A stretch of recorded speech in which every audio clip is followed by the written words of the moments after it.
क्या आपने कभी सोचा है कि भगवान विष्णु के 10 अवतार ही क्यों हुए? पहला अवतार उनका मत्स्य अवतार था, दूसरा अवतार उनका कूर्म अवतार था, तीसरा अवतार उनका वराह अवतार था, चौथा अवतार था उनका नरसिम्हा अवतार और पांचवा अवतार था वामन अवतार और छठा अवतार था परशुराम जी का अवतार। फिर आए श्री राम, फिर आए श्री कृष्ण, फिर आए बुद्ध और फिर आएंगे कल्कि।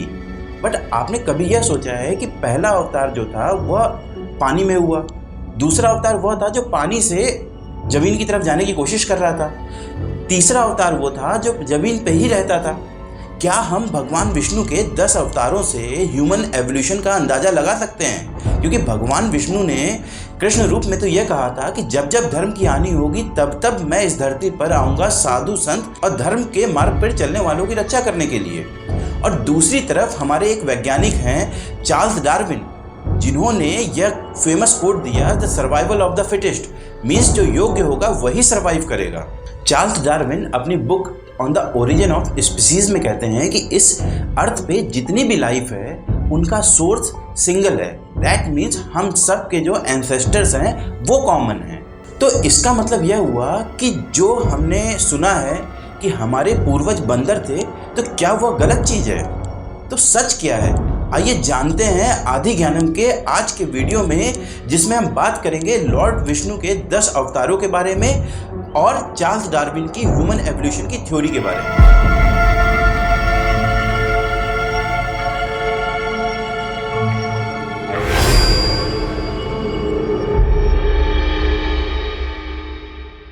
आधुनिक युग के वैज्ञानिकों का और साथ ही साथ चार्ल्स डार्विन का यह मानना है कि इस धरती पर पहली लाइफ सी में आई थी, समुद्र में आई थी। और यही बात तो हमें भगवान विष्णु के पहले अवतार से पता चलती है, जो था मत्स्य अवतार। और इसकी कथा भी बहुत ज़्यादा रोचक है। भगवान विष्णु ने मत्स्य अवतार लिया था वेदों की रक्षा के लिए, जब हैग्रीव नामक राक्षस ने चारों वेदों को ब्रह्मा जी से चुरा लिया था। अब आप शायद समझ गए होंगे कि भगवान विष्णु का पहला अवतार मत्स्य अवतार ही क्यों था। इसके बाद डार्विन कहते हैं कि लाइफ ने सी से निकलकर लैंड पे आने की कोशिश की और इसका सबसे बड़ा एग्जाम्पल है कछुआ। और भगवान विष्णु का जो दूसरा अवतार था वो था कूर्म अवतार। यह अवतार समुद्र मंथन से जुड़ा हुआ है और समुद्र मंथन के बारे में हम पहले वीडियो बना चुके हैं, जिसका लिंक आपको ऊपर मिल जाएगा। भगवान विष्णु ने कूर्म अवतार लेकर मंदार पर्वत को अपनी पीठ पर उठाया था, जिससे समुद्र मंथन संभव हो पाया था। अब डार्विन कहते हैं कि जब लाइफ ने सी से लैंड पे आने की कोशिश की, उसके बाद वह लैंड के एनवायरनमेंट को अडॉप्ट कर रही थी। और इसका सबसे अच्छा एग्जाम्पल है वराह अवतार, विष्णु जी का वराह अवतार, जिसके बारे में कांतारा नाम की एक मूवी भी बनी है। इस अवतार में भगवान विष्णु का मुंह सूकर के समान है, इसलिए इस अवतार को वराह अवतार कहा गया। दैत्य हिरण्याक्ष ने धरती को समुद्र में छुपा दिया था। अब धरती को समुद्र में छुपा दिया था या धरती जलमग्न हो गई थी, इसे आप अपने तरीके से समझ सकते हैं। तब ऋषि मुनियों के आह्वान पर विष्णु भगवान ने यह अवतार लेकर पृथ्वी को पानी से बाहर निकालकर दैत्य हिरण्याक्ष का वध किया था। अब डार्विन के मुताबिक लाइफ जो लैंड पे रहने के लिए अडॉप्ट हो चुकी थी, वह धीरे धीरे ह्यूमन फॉर्म में इवॉल्व कर रही थी। और इसका जो सबसे अच्छा एग्जाम्पल है वह है नरसिम्हा अवतार, जिसमें भगवान का आधा शरीर मनुष्य का था और आधा शरीर जानवर का था। नरसिम्ह नाम के ही अनुसार इस अवतार में भगवान का आधा रूप नर यानी मनुष्य का है और आधा शरीर यानी शेर का है। भक्त प्रहलाद की रक्षा के लिए भगवान विष्णु ने नरसिम्ह अवतार लिया था। भगवान नरसिम्ह श्री हरि विष्णु के उग्र और शक्तिशाली अवतार थे। और साथ ही साथ आपको यह भी बता दें, जब भगवान विष्णु के नरसिम्ह अवतार ने अपना देह त्यागा था, तो जो खाल थी ना शेर की, उसे ही शिव जी अपना आसन बनाए हुए हैं। यहाँ से एक मिथ यह भी क्लियर होता है कि भगवान शिव ने कभी किसी पशु का वध नहीं किया। फिर डार्विन कहते हैं कि मनुष्य डेवलप हो रहा था लेकिन पूरी तरह डेवलप नहीं हुआ था। और यहाँ से आप समझ सकते हो, जो इंटरनेट में आपने बहुत फोटो देखी होगी जिसमें दिखाते हैं कि हम बंदर से ही इवॉल्व हो रहे हैं, उस फोटो को आप यहाँ से समझ सकते हो कि जो भगवान विष्णु का पांचवा अवतार था, दैट इज वामन अवतार, उसकी बराबरी हम यहाँ से कर सकते हैं कि हम डेवलप हो रहे थे, पूरी तरह डेवलप नहीं हुए थे। और वामन अवतार की कथा भी बहुत ही ज्यादा रोचक है। भगवत कथा के अनुसार महाराजा बलि ने अपने सामर्थ्य के दम पे तीनों लोगों पे अपना आधिपत्य जमा लिया था और इंद्रदेव का स्वर्गलोक पे आधिपत्य दोबारा जमाने के लिए भगवान विष्णु ने 52 अवतार लिया। अब 52 अवतार एक ब्राह्मण का अवतार था जिसका शरीर बौना था, और जब वो महाराजा बलि के पास गए उन्होंने 3 पग भूमि मांगी। महाराजा बलि ने कहा कि हम आपको दे देंगे, और इस प्रकार से भगवान विष्णु ने 3 पग भूमि में तीनों लोक नाप लिए थे। इसके बाद डार्विन कहते हैं कि लाइफ पूरी तरह डेवलप हो चुकी थी और आधुनिक युग के मानव का आगमन हो चुका था, और उसने पत्थर के औजार यूज करना चालू कर दिया था, कुल्हाड़ी यूज करना चालू कर दी थी, और वो गुफाओं में रहता था। और यहीं पे आता है विष्णु जी का छठा अवतार, परशुराम जी का अवतार, जो पहला अवतार था जो फुल्ली डेवलप्ड मैन था। और परशुराम जी के पास एक कुल्हाड़ी थी जो शिव जी ने उन्हें दी थी, जिसका नाम भी परशु था।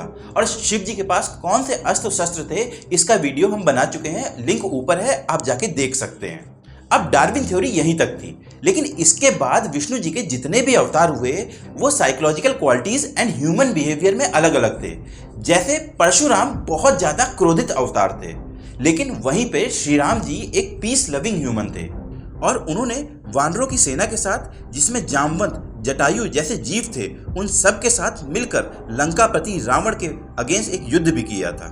भगवान श्री राम ने नेचर और एनिमल के साथ समन्वय से रहने का एक सीख दी हमें। रामायण पर अगर आपको हमारा बनाया हुआ वीडियो देखना है तो लिंक पर आप क्लिक कर सकते हैं। उसके बाद आए श्री कृष्ण, जो राजनीति, युद्ध कला, अस्त्र शस्त्र, शास्त्र सब में निपुण थे, और उन्होंने कुरुक्षेत्र के मैदान में अर्जुन से कहा था, यदा यदा हि धर्मस्य ग्लानिर्भवति भारत अभ्युत्थानं धर्मस्य तदात्मानं सृजाम्यहम् परित्राणाय साधूनां विनाशाय च दुष्कृतां धर्म संस्थापनार्थाय संभवामि युगे युगे।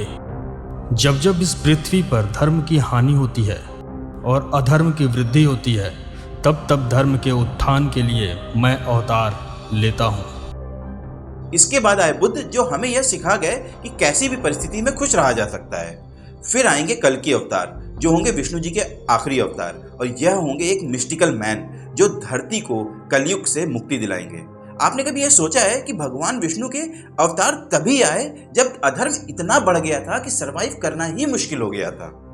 एक महान जेनेटिसिस्ट हुए और वो एक महान बायोलॉजिस्ट भी थे, JBS हेडलेन।